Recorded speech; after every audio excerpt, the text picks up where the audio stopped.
கரங்களை தட்டி உற்சாகமாய் பாஸ்டர் அவர்களை நாம் வரவேற்போம். யாக்கோபினுடைய மகன் பார்வோனுக்கு தகப்பன். இந்த தலைப்பில் உங்களோடு ஆண்டவருடைய வார்த்தையை நான் தீர்க்க தரிசனமான வார்த்தைகளை உங்களோடு நான் பகிர்ந்து கொள்ள விரும்புகிறேன். எல்லோருக்கும் தெரிந்த ஒரு வேத பகுதியிலிருந்து சில வசனங்களை மாத்திரம் நீங்கள் ஞாபகப்படுத்திக் கொள்ளுங்கள், எழுதி வைத்துக் கொள்ளுங்கள், கவனமாக கேளுங்கள். ஆதியாகமம் 39ஆம் அதிகாரம் 19 41ஆம் அதிகாரம் 40 வசனங்கள் வரையிலும் இந்த வேத பகுதியிலிருந்து ஆண்டவர் நம்மோடு இடைபடுவாராக, நம்மோடு ஆண்டவர் பேசுவாராக. இந்த வேத பகுதியில் ஆண்டவர் நமக்காக வைத்திருக்கக்கூடிய சத்தியம் என்ன? வாசிக்கலாம். 2 வசனங்களை வாசியுங்கள். டெக்ஸ்ட் taken from Genesis 37 37ஆம் அதிகாரம் 2ஆம் வசனம், 41ஆம் அதிகாரம் 46ஆம் வசனம். ஆதியாகமம் 37:2, ஆதியாகமம் 41:46. யாராவது வாசிங்க ப்ளீஸ்.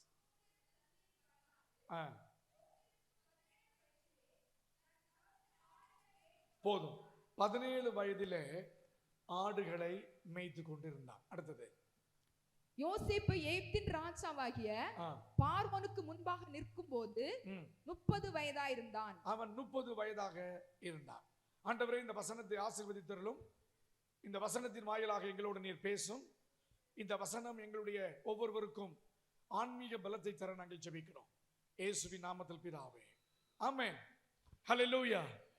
ஆண்டவர் இந்த யோசேப்பை தெரிந்து கொண்டதனுடைய முக்கிய காரணம், அவனுடைய வாழ்க்கையில் ஆண்டவர் ஒரு நோக்கத்தோடு அவனை ஆண்டவர் அழைத்திருந்தார்.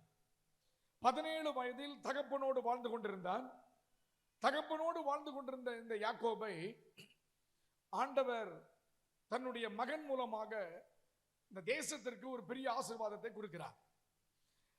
17 வயதில் ஆடுகளை மேய்த்துக் கொண்டிருந்த சகோதரர்கள் ஒரு நாள் அவனை விற்று போடுகிறார்கள். வேகமாக சொல்லிவிடுகிறேன். 17 வயதில் விற்கப்பட்ட அவன் இஸ்மவேலிடத்தில் விற்கப்படுகிறான். இஸ்மவேலிடத்தில் விற்கப்பட்ட அவன் பின் நாட்களிலே போத்திபாரனுடைய வீட்டுக்கு வருகிறான்.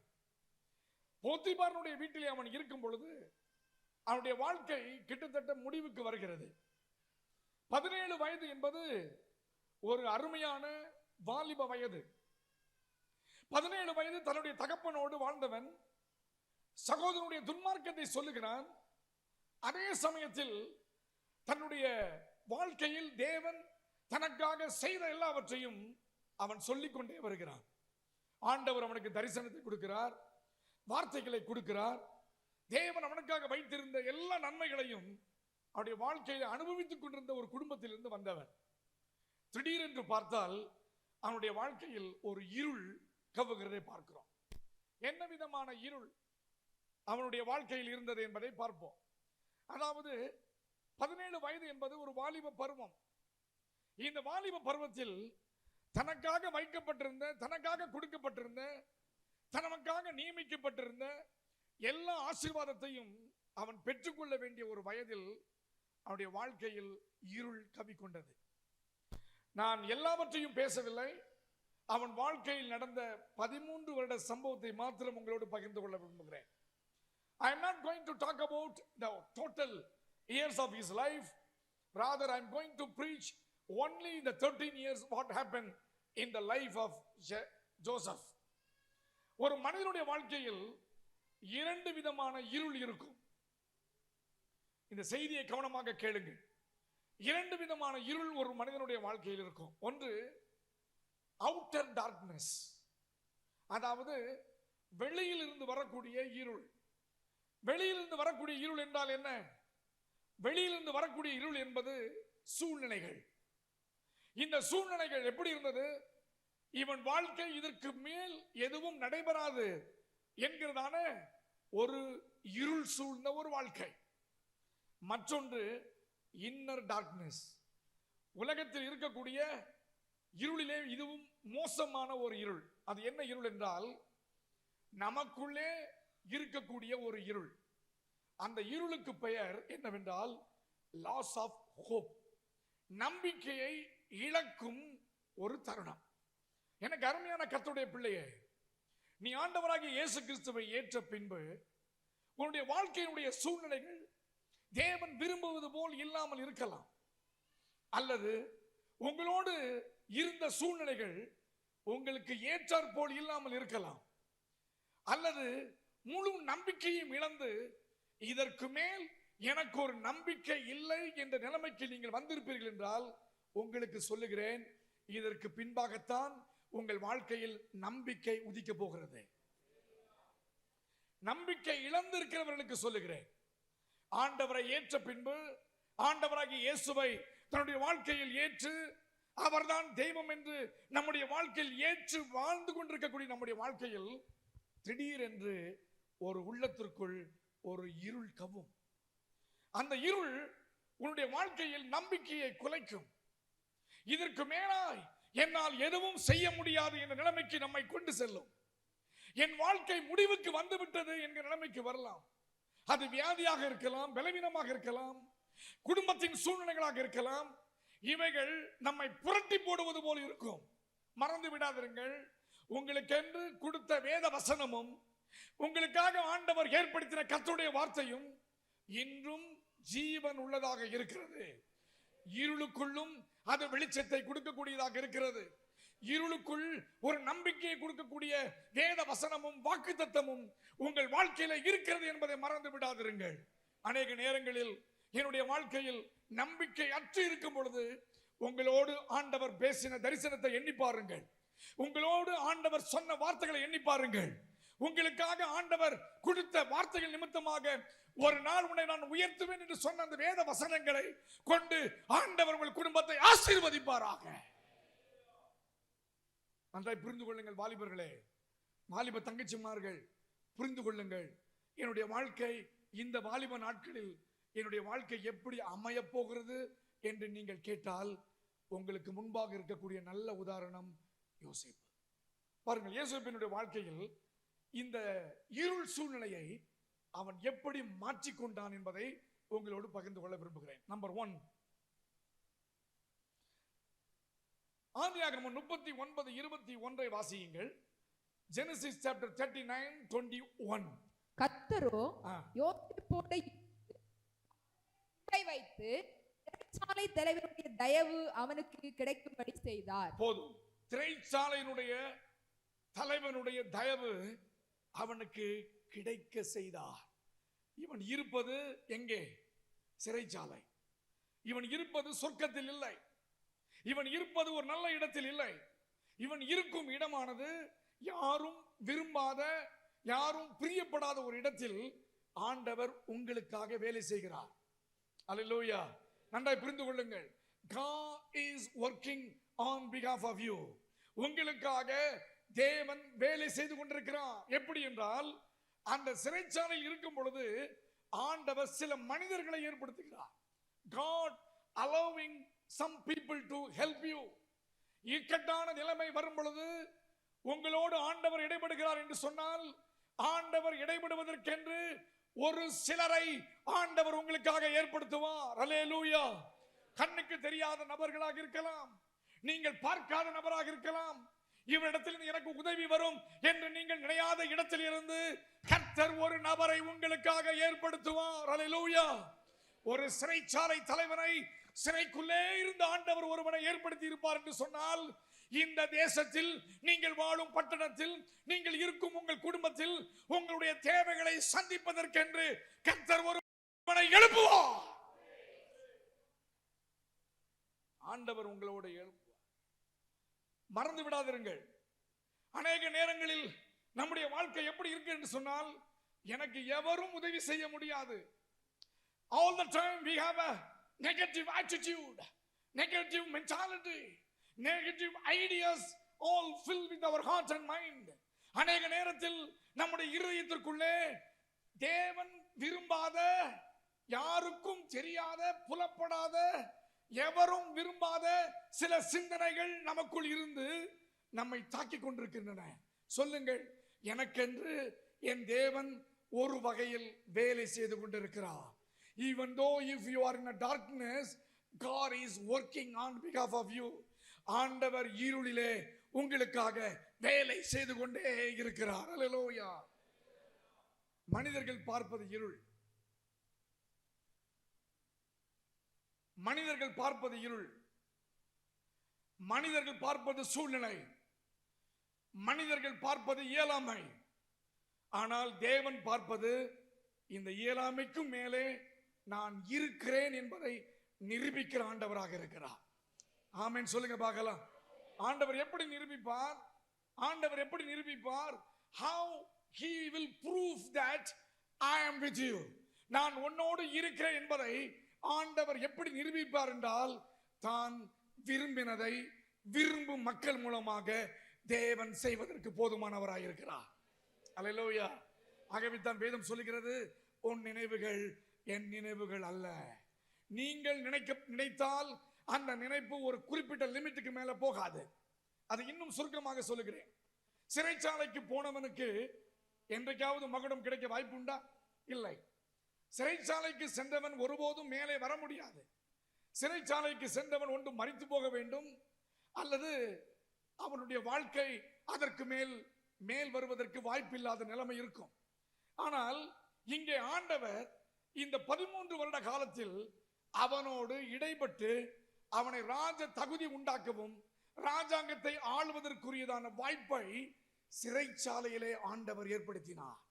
நீங்கள் எந்த இடத்தில் இருக்கிறீர்கள் அந்த இடம் உங்களுக்கு பிடிக்காது. நீங்க எந்த இடத்தில் இருக்கிறீர்களோ அந்த இடம் உங்களுக்கு தேவைப்படாத இடமாக இருக்கலாம். புரிந்து கொள்ளுங்கள், அந்த இடத்தில் தான் கர்த்தர் என்னை உருவாக்குகிறார்.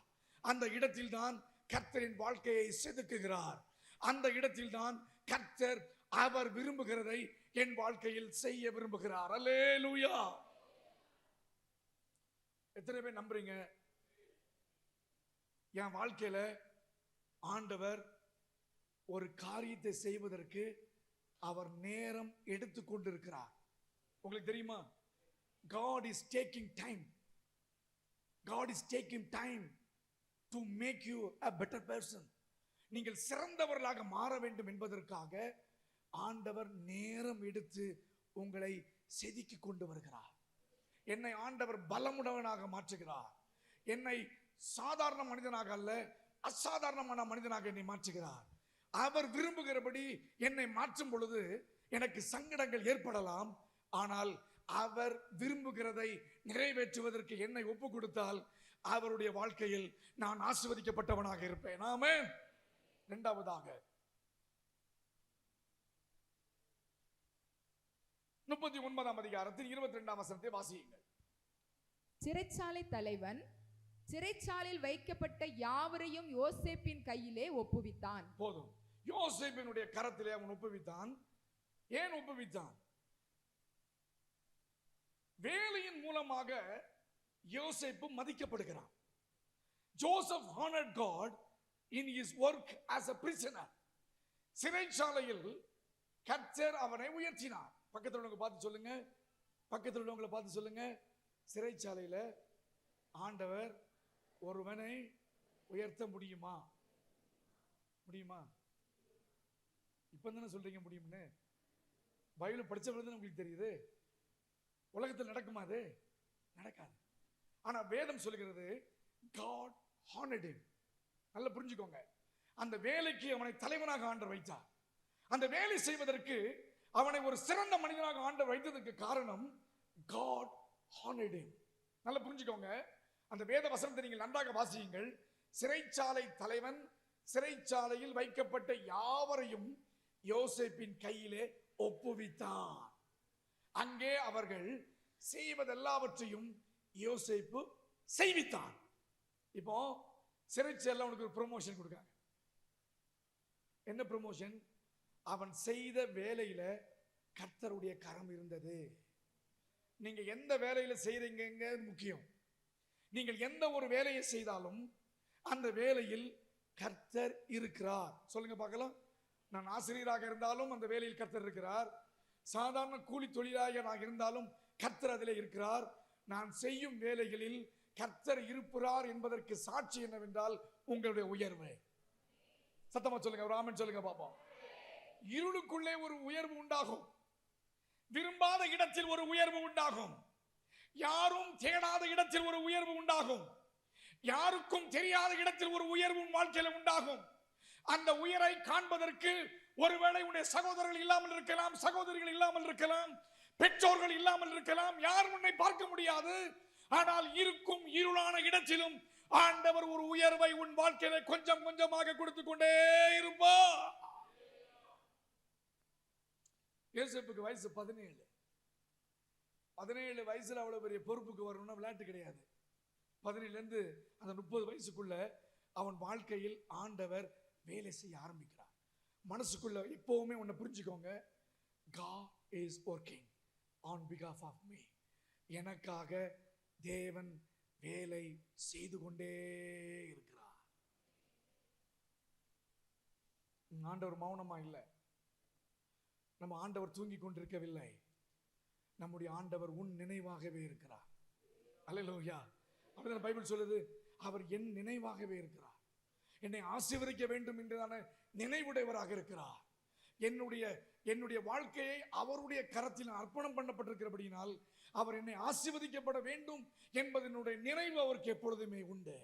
எங்கே தெரியுமா? நீங்கள் செய்யும் வேலைகளில் உத்தமமும் உண்மையுமாய் இருக்கும் பொழுது கர்த்தர் உங்களை ஆசீர்வதிப்பார். புரிஞ்சுக்கோங்க, நீங்க எங்க இருக்கீங்கிறது முக்கியமே கிடையாது. ஆமா, நீங்க எங்க இருக்கீங்கன்னு முக்கியமே கிடையாது. அதனால ஒரு சாதாரண எலிமெண்டரி ஸ்கூல்ல படிச்ச ஆளு, சமூக ரங்கபுரத்துக்கு பக்கத்துல கஸ்தூரி ரங்கபுரம் ஒரு ஊர் இருக்கு. அந்த ஸ்கூல்ல நான் படித்தேன். பஞ்சாயத்து யூனியன் ஸ்கூல், ஓட்டு ஸ்கூல். இப்போ உள்ள பிள்ளைகளுக்கு அந்த ஸ்கூல்ல கொண்டு காமிச்சிங்கன்னா அந்த பிள்ளைகள் ஸ்கூலுக்கே போகாது. அவ்வளோ பரிதாபமான ஸ்கூல் அது. அந்த ஸ்கூல்ல நான் படித்தேன். அப்புறம் வள்ளியூரில் கொஞ்ச நாள் படித்தேன். இங்கே தான் எங்கள் ஊர். கர்த்தர் என்னை ஊழியத்துக்கு அழைத்ததுக்கு அப்புறம் தான் என் வாழ்க்கையில் ஆசீர்வாதம். என்னுடைய இருள், நான் பிறந்தது 6.5 மாசத்துல பிறந்தவனா. பிறக்கும்போது 900 கிராம் என்னை சுற்றி ஓரம் கட்டிட்டாங்க. பிழைக்க மாட்டான்னு சொல்லிட்டாங்க. இவன் அவ்வளவுதான் சொல்லிட்டாங்க. நான் பிறந்தது திசையின் வழியில் சாந்தி ஹாஸ்பிட்டல் தான் பிறந்தேன். இவனை சுற்றி ஓரம் கட்டிட்டாங்க. செத்துருவான்னு சொல்லிட்டாங்க எல்லாரும். செத்துருவேன்னு சொன்ன என்ன எங்கள் தாத்தா எடுத்து கொண்டு போய் அங்கே இருக்கக்கூடிய அந்தோனியார் கோயிலில் கொண்டு போட்டு இவன் பிழைச்சிட்டான்னா இவனை சாமியார் ஆக்கிடுதோன்னு சொல்லிட்டாங்க.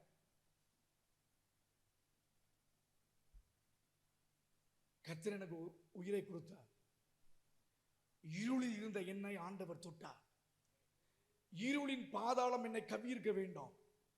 ஆனால் இருளின் பாதாளத்திற்கு என் ஆண்டவர் ஒப்பு கொடுக்காதபடிக்கு இதுவரையிலும் என் வாழ்க்கை ஆண்டவர் செதுக்கினார்.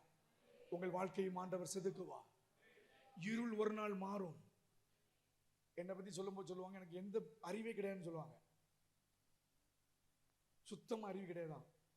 ஒழுங்கா பேச தெரியாது, ஒழுங்கா கம்யூனிகேட் பண்ண தெரியாது, ரொம்ப கருப்பா இருப்பேன்னு சொல்லுவாங்க. இப்போ எப்படி இருக்குன்னு எனக்கு தெரியல, உங்களுக்கு தான் தெரியும். புத்தி கிடையாது, படிக்க தெரியாது. 10th +2 வரை எனக்கு அறிவு போதிய ஞானம் கிடையாது. என்னுடைய 14 வயதில் என்னை இயேசு தொட்டார். என்னை தொட்டார். தொட்ட உடனே அவரிடத்தில் நான் கேட்ட கேள்வி, அவர் கேட்கல, நான் தான் கேட்டேன். நான் வளரணும் அப்படின்னு கேட்டேன்.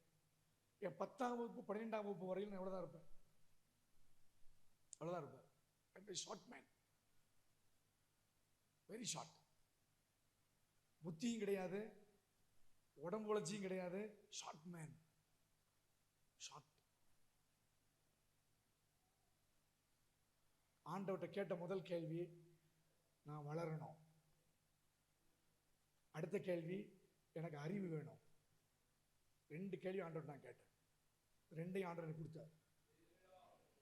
இப்போ வளர்ந்துருக்கேன், அவரோட பரவாயில்ல, மோசம் இல்லை, போதுன்ட்டார் பாஸ்டர். அதுக்கப்புறம் தான் நான் படிக்க போனேன். இங்கிலீஷ் எனக்கு என்னன்னு தெரியாது. I went to Bible college. அதுக்கப்புறம் என்னுடைய BA, MA, MPhil, MTH, இப்போ டாக்டரேட் பண்ணதுக்கு போட்டிருக்கேன். அதுக்கு காரணம் என்ன? உன் இருளில், உன் வாழ்க்கையில் தேவன் ஒரு நோக்கத்தோடு வேலை செய்து கொண்டே இருக்கிறார். காத்திருக்கணும். You have to wait. You have to wait until God will refine you. கடைசி வரையிலும் காத்திருக்கணும். என் வாழ்க்கையை தொட்ட ஆண்டவர் உங்க வாழ்க்கையை ஆண்டவர் தொடுவார். உன் குடும்பத்தின் நிலைமையை ஆண்டவர் மாற்றுவார். ஏழ்மையை மாற்றுவார். சூழ்நிலைகளை மாற்றுவார். சூழ்நிலையுடைய தாற்பயத்தை ஆண்டவர் மாற்றுவார். ஆண்டுடைய பிரசங்கத்தினால் ஆண்டவர் உங்களை நிரப்புவார். எனக்காக என் வாழ்க்கையின் இருளிலே வேலை செய்த என் ஆண்டவருக்கு ஸ்தோத்திரம் உண்டாவதாக. ஹல்லேலூயா. சில நேரத்தில் நம்முடைய வாழ்க்கை கொஞ்சம் கொஞ்சமாக தான் பிரகாசமாகும். It take time. ஒரு நோக்கத்திற்காக ஆண்டவர் உங்களை உருவாக்கி கொண்டே வருவார். குடும்பத்தில் பிரச்சனை இருக்கும், ஆண்டவரை உருவாக்குறார் அர்த்தம். பிள்ளைகள் அடங்காது, அவர்களுக்காக ஜெபிக்கும் பொழுது அவர்கள் அடங்குவார்கள். வேத வசனம் நிறைவேறும். பிள்ளைகள் யாரும் உங்களுடைய சொல் கேட்காமல் இருக்கலாம். சில நேரங்களில் அவர்களுக்காக நீங்கள் ஜெபிக்கும் போது கர்த்தர் அந்த சிறையிருப்பையும் மாற்றுவார், இருளையும் மாற்றுவார். ஆமென். மூன்றாவதாக 33ஆம் அதிகாரம் 23ஆம் வசனத்தை வாசியுங்கள். 39:23.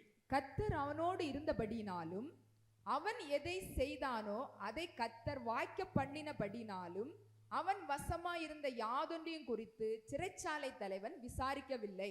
ஹல்லேலூயா. நல்லா கவனியுங்கள். Joseph had to redefine how he measured success. வெற்றியை எப்படி மீண்டும் மீள்பார்வை செய்ய வேண்டும் என்று யோசேப்புக்கு தெரிந்திருந்தது. கர்த்தர் அவனோடு இருந்தபடியினாலும், இந்த வசனத்தை எல்லாம் வாசிக்கணும்.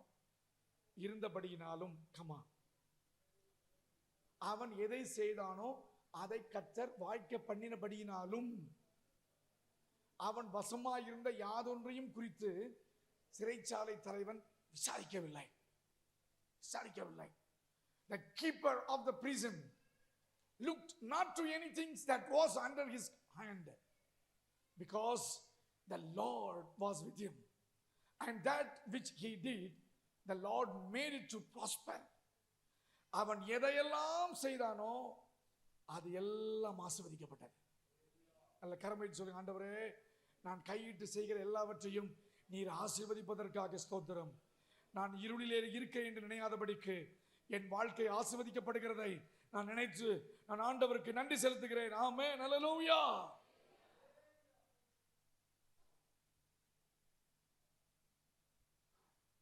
அங்க என்ன வேலை செஞ்சிருப்பான் யோசிப்பு? சிறைச்சாலையில் என்ன வேலை கொடுத்திருப்பான் நினைக்கிறீங்க?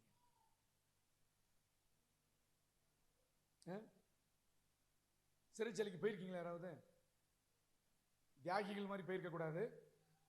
பஸ் போராட்டம் பண்ணிட்டு ஒரு நாள் போயிட்டு ஒரு நாள் வரக்கூடாது. ஒரு 5 வருஷம் இருந்தேன் பஸ், ஒரு 10 வருஷம் இருந்தேன்னு சொல்லக்கூடிய யார் இருக்கீங்களா? ஒருத்தர் கூட இல்லையா? நீங்களும் போகலையா?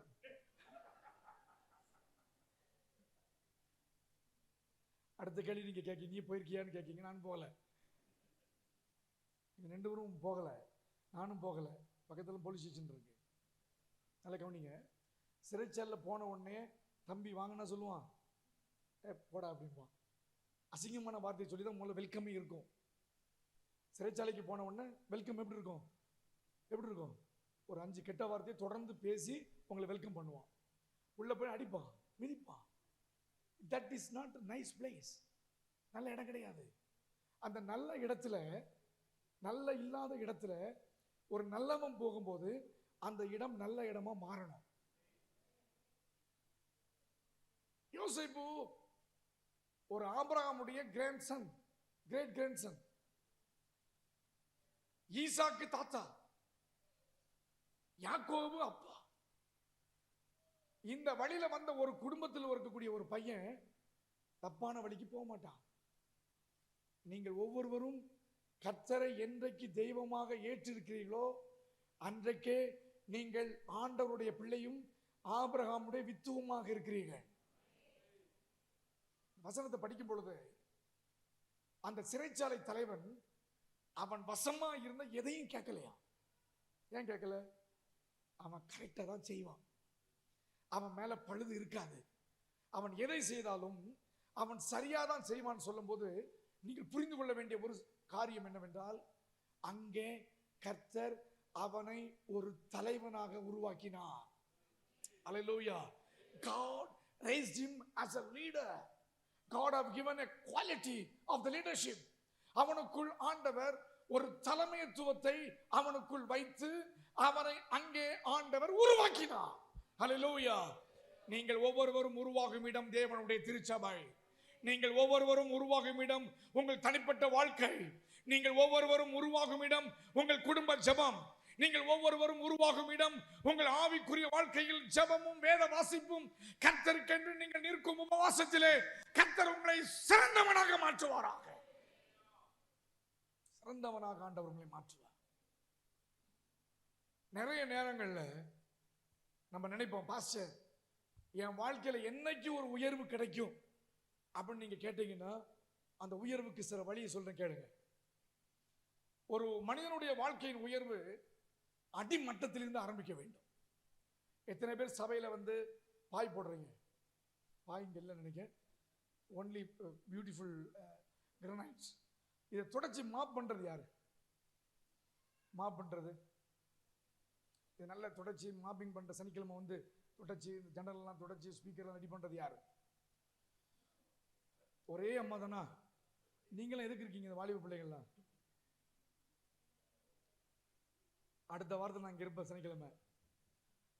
இவன் ரொம்ப கண்டிஷனாக பேசுகிறான், வெளியூர்லேருந்து வந்து இவ்வளோ கண்டிஷனாக பேசுகிறான் இந்த ஆள் அப்படிலாம் நினைச்சாலும் பரவாயில்ல. அடுத்த வாரம் சனிக்கிழமை நான் இங்கே இருப்பேன்.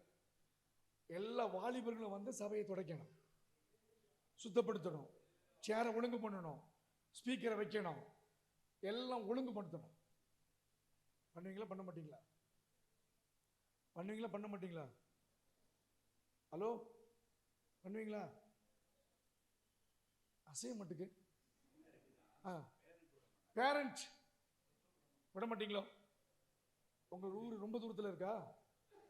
வரணும். தேங்க்யூ.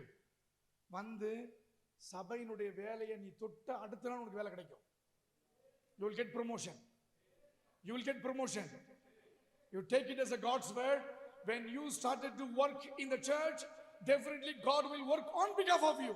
சபையில் நீ வேலை செய்ய ஆரம்பித்த அடுத்த நாளே கர்த்தர் உனக்கு ப்ரமோஷனை கொடுப்பார், உனக்கு வேலையை கொடுப்பார். காத்திருந்த பிளாக் எல்லாம் உடையும். இதுவரையிலும் எதிர்பார்க்கிறாத நன்மையினால் உன்னை ஆண்டவர் ஆசீர்வதிப்பார், அலங்கரிப்பார். You must be faithful. வள்ளியூர்ல எங்க சர்ச் இருக்கும்போது சின்ன ஒரு ஓலை குடிசை ஹர்ட். அந்த ஓலை குடிசையில் நீங்க போய் நின்று பார்த்தீங்கன்னா எங்க சர்ச்சை நாங்கள் விளையாட்டுக்கு சொல்லுவோம், எங்க சர்ச் வந்து ஆல் ஸ்டார் சர்ச். சொல்லுங்க. 5 ஸ்டார் கேள்விப்பட்டிருப்பீங்க, 3 ஸ்டார் ஹோட்டல் கேள்விப்பட்டிருப்பீங்க. எங்க சர்ச் வந்து ஆல் ஸ்டார். அப்படின்னு அர்த்தம் என்ன? அண்ணாந்து பார்த்தா ஓட்டையா இருக்கும், நைட்ல பார்த்தீங்கன்னா எல்லா ஸ்டாரும் இங்கேருந்து பார்க்கலாம். அதுக்கு பேர் ஆல் ஸ்டார். அப்போ நாங்கள் சர்ச்சுகளுக்கு காசு கிடைக்கும், 1 ரூபா 2 ரூபா கிடைக்கும். தட்டின்னு சொல்லுவாங்கள்ல, கிடுக்குன்னு சொல்லுவாங்கள்ல. அப்போ வந்து 75 காசு அது ஒன்று. அதுக்கப்புறம் அது 1 ரூபாய்க்கு மாற்றினாங்க. அதை வாங்கிட்டு வந்து நாங்கள் ஓலை அடைப்போம். ஏன்னா சர்ச் இதை மாதிரி ஒரு பிரம்மாண்டமான சர்ச்சை நாட்கள் இல்லை. எவ்வளவு அழகா இருக்கும் உங்க சர்ச். இந்த சர்ச்சை கண்மணி போல பார்க்கணும், துடைக்கணும், அதை சுத்தப்படுத்தணும். எங்க சர்ச்சுங்கன்னா ஒரு ஓனர்ஷிப் இருக்கணும். நீங்க செஞ்சு பாருங்க, எல்லா வாலிப பிள்ளைகளையும் கர்த்தர் ஆசீர்வதிப்பார். ஆமென். ஹல்லேலூயா, ஹல்லேலூயா. எங்க சர்ச்சில் அப்படிதான் வாலிபர்கள் தான் பண்றாங்க. வாலிபர்கள் தான் பண்ணுவாங்க. வந்து சர்ச்சை துடைப்பாங்க. தொடச்சி வேலை செஞ்ச எல்லாருமே அவங்க எல்லாத்தையும் கர்த்தர் ஆசீர்வதிச்சிருக்கிறார். அடுத்த வாரம் சனிக்கிழமை நான் பார்ப்பேன், என்ன நடக்குன்னு பார்ப்போம். எனக்கு சொல்லணுங்களா? சரி, நல்ல பாஸ்டர் சொல்லுவேன்னு சொல்லியிருக்கிறார். That is the promotion, the way to promotion. சிறந்து விளங்க, சிறந்த ஆசீர்வாதமாக இருக்க வழி.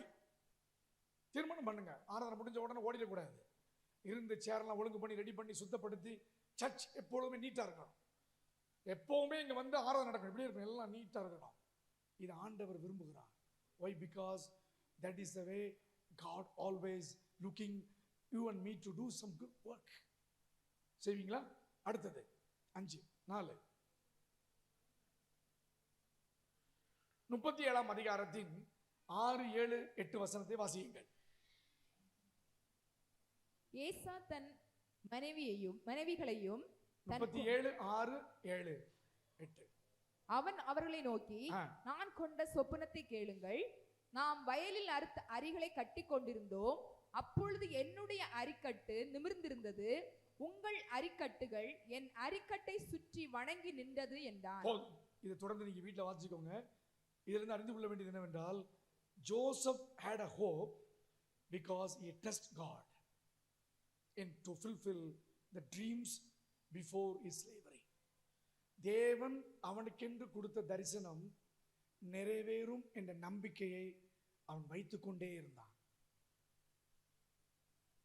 17 வயசுல ஒரு சொப்பனத்தை பார்க்கிறான். வாலிபர்களுக்கு மட்டும் இதை ஃபோக்கஸ் பண்றேன். 17 வயதில் சொப்பனத்தை பார்த்தவனுக்கு 30 வயது வரையிலும் அவன் சொப்பனத்தினாலேயே உயர்த்தப்பட்டான். அவனுக்கு கொடுக்கப்பட்ட தாளந்தும் அவனுக்கு கொடுக்கப்பட்ட கிருபை வரத்தையும் அவன் அணைத்து போடவில்லை. அந்த சிறைச்சாலையிலும் தேவன் கொடுத்த தரிசனத்திற்கு நேராக தன்னை கொண்டு சென்றவன். எப்படி எப்படி எப்படி அங்கே தரிசனத்தை பார்த்தார்கள்.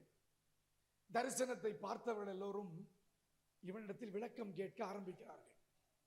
அந்த ஒவ்வொரு விளக்கமும் அவன் சொன்ன பொழுது அவன் சொன்னான், நான் வெளியிலே சென்ற பின்பு உன்னை நான் ஞாபகப்படுத்துகிறேன் என்று சொல்லுகிறான். ஆனால் அவன் மறந்து போனான். பானபாத்திரக்காரன் மறந்து போனான். மறந்து போனவர்கள் யார்?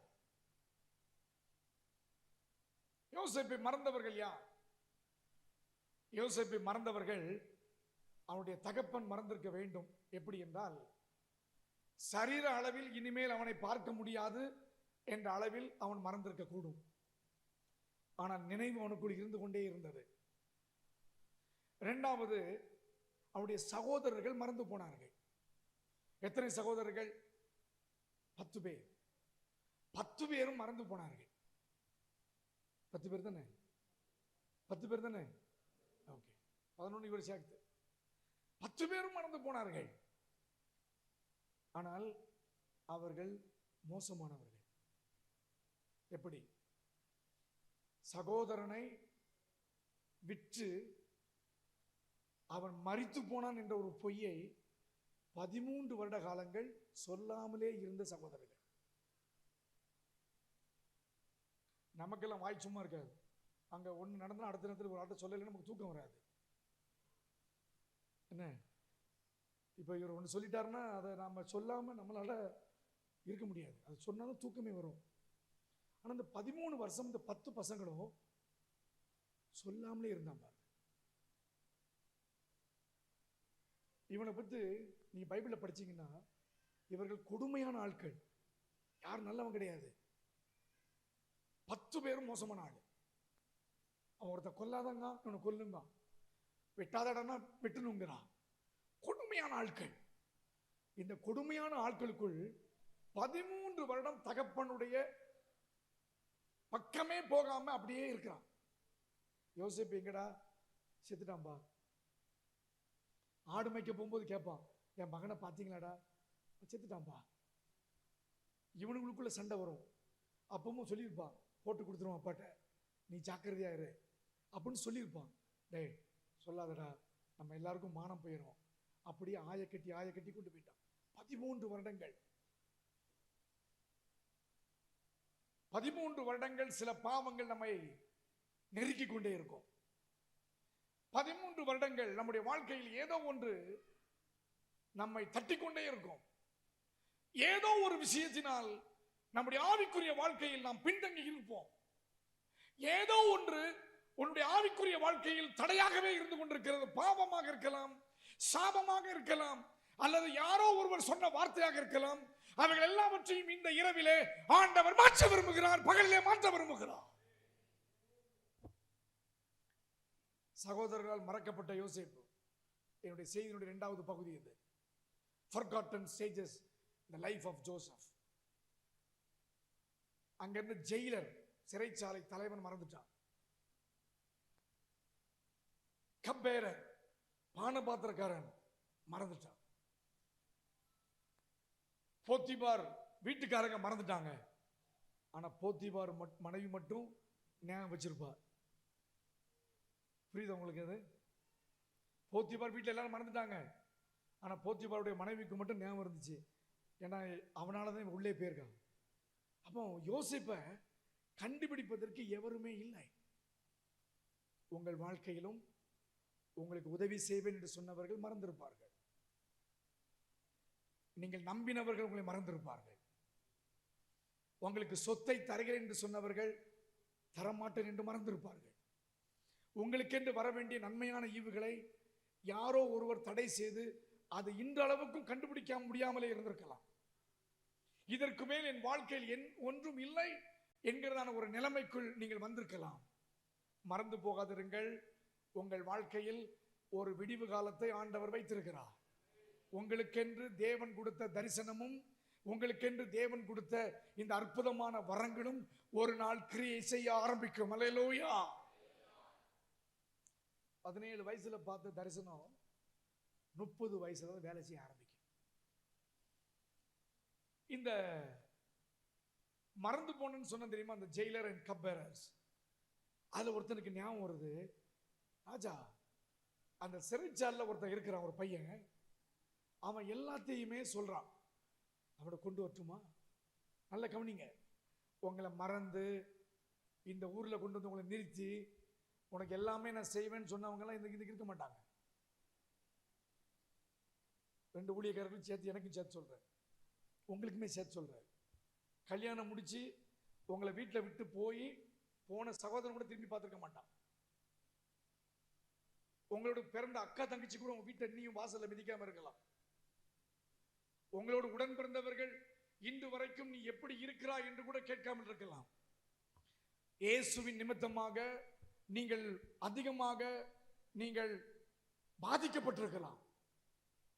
ஒன்று சொல்ல விரும்புகிறேன், உங்களுக்கென்று இந்த நாளை கர்த்தர் ஏற்படுத்தி இருக்கிறார். உங்களை குறித்து ஒரு நினைவு வரும். உங்களை குறித்த ஒரு தரிசனத்தை அவர்களுக்கு ஆண்டவர் கொடுப்பார். அது பார்வோனாக இருக்கலாம், பார்வோனுக்கு சீசனாக இருக்கலாம், சாதாரண மனிதனாக இருக்கலாம். யார் பெரியவர் என்று நீங்க நினைக்கிறீர்களோ அத்தனை பேருக்கும் ஆண்டவர் சொப்பனத்திலே இன்று உனக்கு பதிலாக ஆண்டவர் பேசுவார். அந்த பணம் வராது பாஸ்டர், வரும்.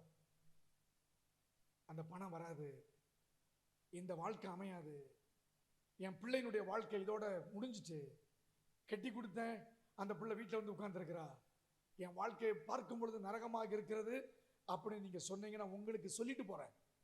உங்கள் வாழ்க்கையில் ஒரு தரிசனத்தை மொழிபெயர்ப்பதற்கென்றும் தரிசனத்தை சொப்பனத்தையும் காண்பிக்கும் பொருட்டாக ஒரு மனிதனை கர்த்தர் உங்களுக்கு என்று ஆயத்தப்படுத்தி இருக்கிறார். அவனை ஆண்டவர் அனுப்புவார்.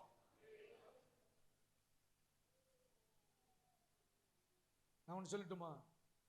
God puts us where he needs us. ஆண்டவர் உங்களை எங்கே தேவையோ அங்கே தான் வைப்பார். தேவையில்லா இடத்தில் ஆண்டவர் ஒருபோதும் உங்களை வைக்க மாட்டார். நடந்தது என்ன?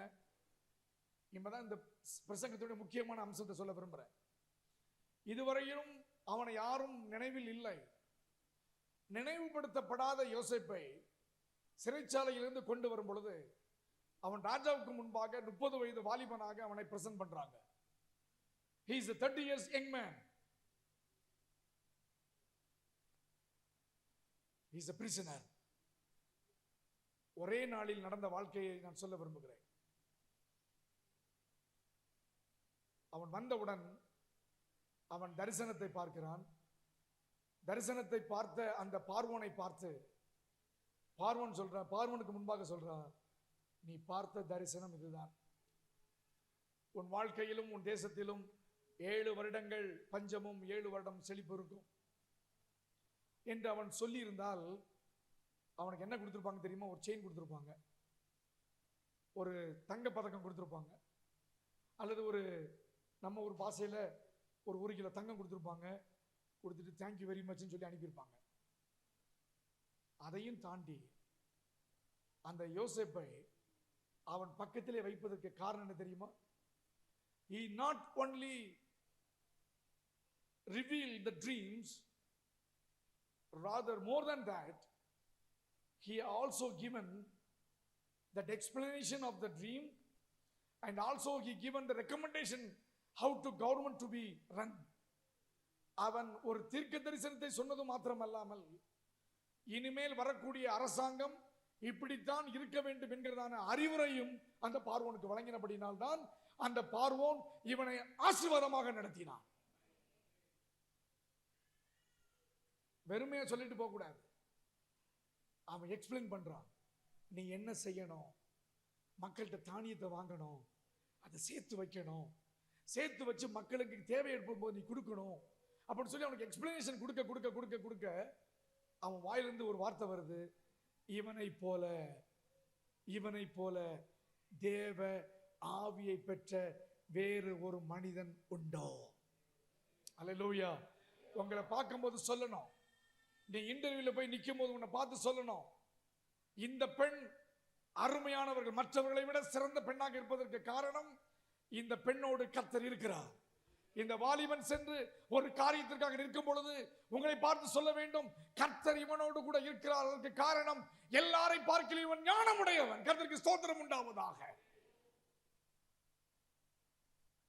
தானியேலை பாருங்கள், 10 மடங்கு சமத்தன். He excelled 10 times than others. நடந்த சம்பவத்தை சொல்லுகிறேன். இவன் அழைத்துக் கொண்டு வருகிறார்கள். 41ஆம் அதிகாரத்தின் 41 46 வசனங்களை திருப்புங்கள். 41ஆம் அதிகாரத்தின் 41 நான் வாசிக்கிறேன், கவனியுங்கள். பின்னும் பார்வோன் யோசேப்பை நோக்கி, எகிப்து தேசம் முழுமைக்கும் உன்னை அதிகாரியாக்கினேன். 1. 2, பார்வோன் தன் கையில் போட்டிருந்த முத்திரை மோதிரத்தை கலற்றி அவனிடத்தில் கொடுத்தான். 3, மெல்லிய வஸ்திரத்தை அவனுக்கு உடுத்தினான். பொன் சரப்பணியை அவன் கழுத்திலே தரித்தான். தன்னுடைய 2ஆம் ரதத்தின் மேல் அவனை ஏற்றினான். தென்னிட்டு பணியுங்கள் என்று சொன்னான்.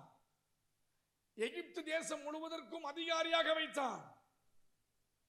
அது மாத்திரம் இன்னொன்னு சொல்றான் பாருங்க, எகிப்து தேசத்தில் உள்ளவர்கள் ஒருவனும் உன் உத்தரவில்லாமல் தன் கையாவது தன் காலையாவது அசைக்க கூடாது என்றான். அதுக்கப்புறம் ஒரு போனஸ் என்ன தெரியுமா? பார்வோன் யோசேப்புக்கு சாப்நாத் பன்னயா என்கிறதான பெயரை இட்டு ஓன் பட்டணத்து ஆசாரியனாகிய போத்திபாரின் குமாரத்தியாகிய ஆஸ்நாத்தை அவனுக்கு மனைவியாக கொடுத்தான். 8 ஆசீர்வாதங்கள். ஒரு இருளில் இருக்கக்கூடிய நம்முடைய வாழ்க்கையை ஆண்டவர் ஒரே நாளில் மாற்றுவதற்கு போதுமானவர். அதற்கென்று ஒரு காலம் வரும், அதற்கென்று ஒரு நேரம் வரும், அதற்கென்று ஒரு குறிப்பிட்ட நேரத்தையும் காலத்தையும் உங்கள் வாழ்க்கையில் ஆண்டவர் நிர்ணயித்திருக்கிறார். கர்த்தருக்கு ஸ்தோத்திரம் உண்டாவதாக. எத்தனை பேர் நம்புறீங்க, ஆண்டவரின் வாழ்க்கையில் ஒரு நன்மையானதை செய்வதற்கு என்னை ஆண்டவர் காத்திருக்க அனுமதித்திருக்கிறார்? அதற்காக கர்த்தருக்கு ஸ்தோத்திரம். ஆமென் சொல்லுங்க பார்க்கலாம். அது வேலையா இருக்கலாம், குடும்பமா இருக்கலாம். உங்கள் வாழ்க்கையில் இருள் அகல போகிறது. உங்கள் வாழ்க்கையின் இருளை ஆண்டவர் மாற்றுவார். பிள்ளைகளுடைய வாழ்க்கையில் எதிர்காலத்தை ஆண்டவர் ஆசீர்வாதமாக மாற்றுவார். இருள் காலத்திற்கு ஆண்டவர் ஒரு பெரிய முடிவை கட்டுவார். கர்த்தர் உங்களோடு இருப்பாராக. கர்த்தர் இந்த வசனத்தின் மூலமாக தேவன் உங்களை ஆசீர்வதிப்பாராக. இதற்கு இடையில்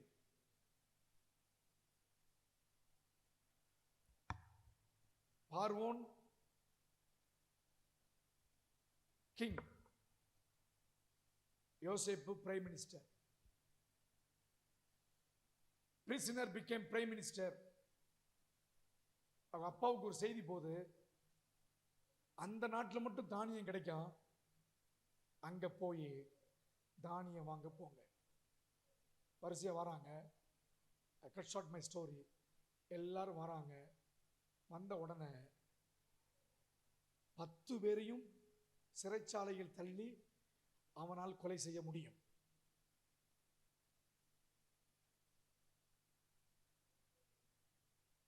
பத்து பேரையும் அவன் ஒன்றுமில்லாமல் ஆக்க அவனால் முடியும்.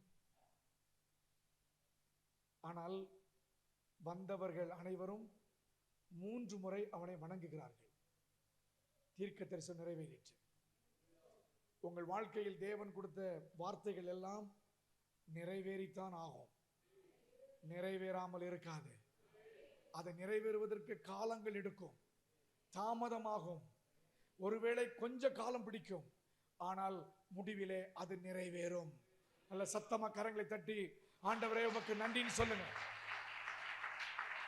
நிறைவேறுவதற்காக நன்றி அப்பா, நிறைவேறுவதற்காக நன்றி, நிறைவேறுவதற்காக நன்றி.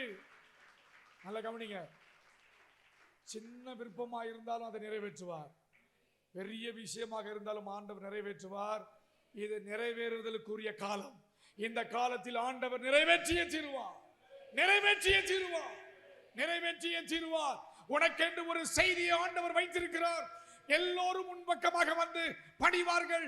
உன்னை ஏளனமாய் பேசினவர் முதற்கொண்டு அனைவரும் வந்து உன்னிடத்திலே வந்து பணிந்து கர்த்தர் செய்த நன்மைகளை அவர்கள் தெரிவிக்கும் பொழுது நீங்கள் சொல்ல வேண்டும், கர்த்தரே இதை அனுமதித்தார். அல்லேலூயா. கர்த்தர் எப்படி அனுமதித்தார்? எல்லாரும் சொல்றாங்க, யோசேப்பு சொல்றான், இது நீங்க செய்யலப்பா, கர்த்தரே அனுமதித்தார். எல்லாரும் இந்த வார்த்தையை சொல்ல முடியுமா உங்களால? யாரை பத்தி கசப்பு வைக்காதீங்க. எனக்கு அதை பண்ணிட்டாங்க, இதை பண்ணிட்டாங்க, என் வாழ்க்கையை முன்னேறிவிடாம ஆக்கிட்டாங்க, என் வாழ்க்கை அவ்வளவுதான் சொல்லி நீங்க வருத்தப்படாதீங்க. இதை கர்த்தரே அனுமதித்தார். சொல்லுங்க பார்க்கலாம், சத்தமா சொல்லுங்க. ஆமென். கர்த்தர் அனுமதித்தால் ஒரு ஆசீர்வாதம் உண்டு. அந்த வசனத்தை வாசியுங்கள். இது எல்லாருமே வாசிக்கலாம். 45ஆம் அதிகாரம் 8ஆம் வசனம்.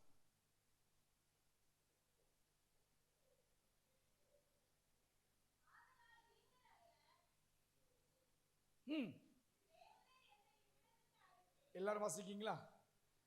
ஆதலால் நீங்கள் அல்ல, நீங்கள் அல்ல யாரு? சகோதரர் நீங்கள் அல்ல, தேவனே இவ்விடத்திற்கு என்னை அனுப்பி என்னை பார்வோனுக்கு தகப்பனாகவும் அவர் குடும்பம் அனைத்திற்கும் கர்த்தனாகவும் எகிப்து தேசம் முழுவதுக்கும் அதிபதியாக வைத்தார். அல்லேலூயா, ஹல்லேலூயா, ஹல்லேலூயா, ஹல்லேலூயா. யாக்கோபின் மகன் பார்வோனுக்கு தகப்பன். அருமையான கர்த்தருடைய பிள்ளையே, உன்னை இகழ்ந்தவர், உன்னை தூற்றினவர்கள், உங்களை நிந்தித்தவர்கள், உங்களுடைய வாழ்க்கையை நிந்தித்தவர்கள், உங்கள் குடும்பத்தினுடைய நன்மையை கேவலமாக பேசினவர்கள், உன்னுடைய பொருளாதாரத்தை குறித்து கேவலமாய் பேசினவர்கள் எல்லாரும் ஒரு நாள் உன்னை நோக்கி வரும் பொழுது அவர்களுக்கு முன்பாக நீ அதிபதியாகவும் தகப்பனுமாய் இருப்பாய். கர்த்தர் உன்னை ஆசீர்வதிப்பாராக.